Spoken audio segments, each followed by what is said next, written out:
I just want to start off, obviously you guys saw the news, the shooting at UNLV, my alma mater, so I just want to, give my thoughts and prayers out to those families that were affected by that. I know that's a tough deal for a lot of people, so just, again, thoughts and prayers to the families that were affected and the people that were affected. With that, we're going to rule out Braden Smith, and JT will not play in this game.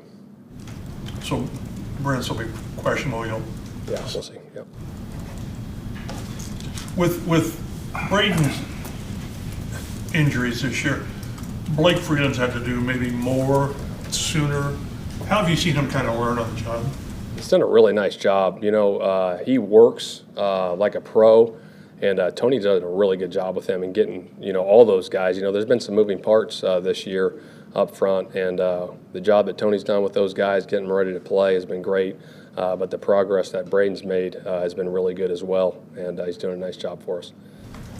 When you guys took Blake, was the fact that he played kind of 2 years at each tackle spot part of it? Because, sometimes for those swing tackles, they can play one, they can't play the other, that kind of thing. Yeah, no, I think that's big. When you play both sides of the ball, obviously that's a huge process of it, and just the athleticism that he has in his body, big, long guy that can move.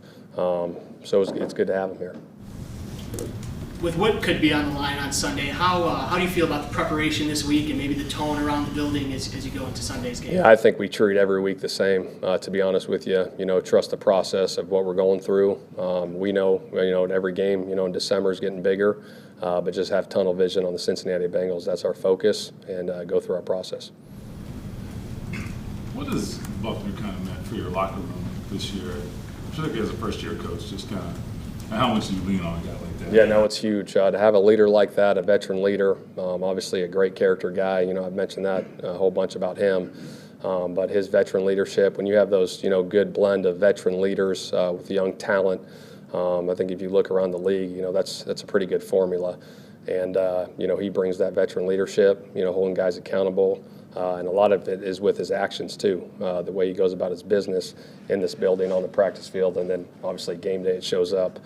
He's always making plays for us. And it seems like he bought into the vision because, last year was a tough year, right? And maybe some people saw this as a rebuild job or whatever you want to say.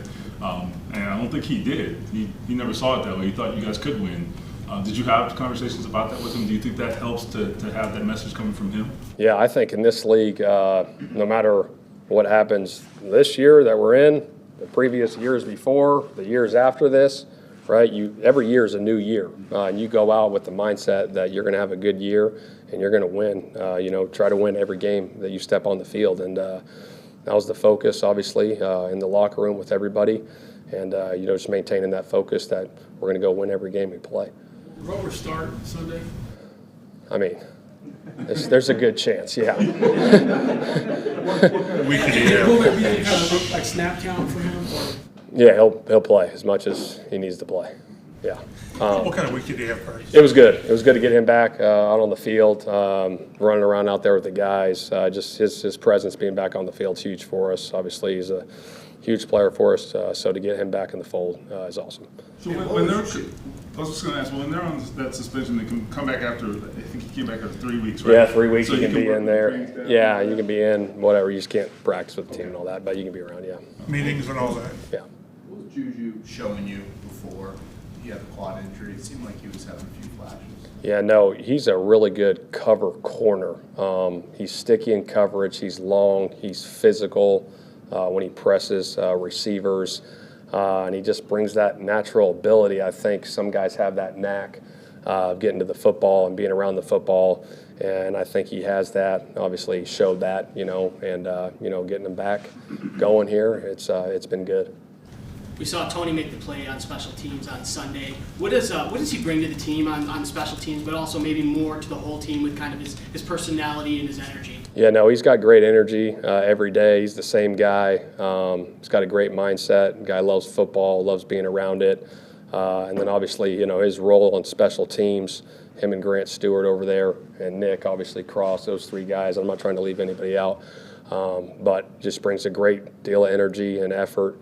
And obviously it shows on Sunday.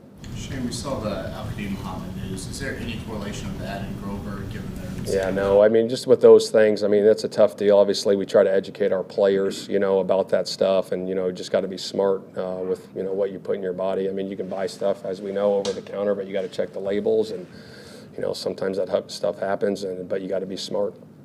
All right. I want to gloss over it. You talked about UNLV. Close to home, so how did that maybe refocus your perspective on just life when you have something like that happen on a campus you've probably been on? Yeah. No, I saw the news, gosh, I don't remember, it was that morning or something, and just kind of hit me a little bit, like, shoot, I went there. I could have been there back in the day, and then I think about all the, the families and the kids that were at that school, and seeing that, it's a tough deal, obviously, for those people involved, and stuff that, hopefully, doesn't happen, in the future. All right. Yeah. Thanks, Pastor. Yeah.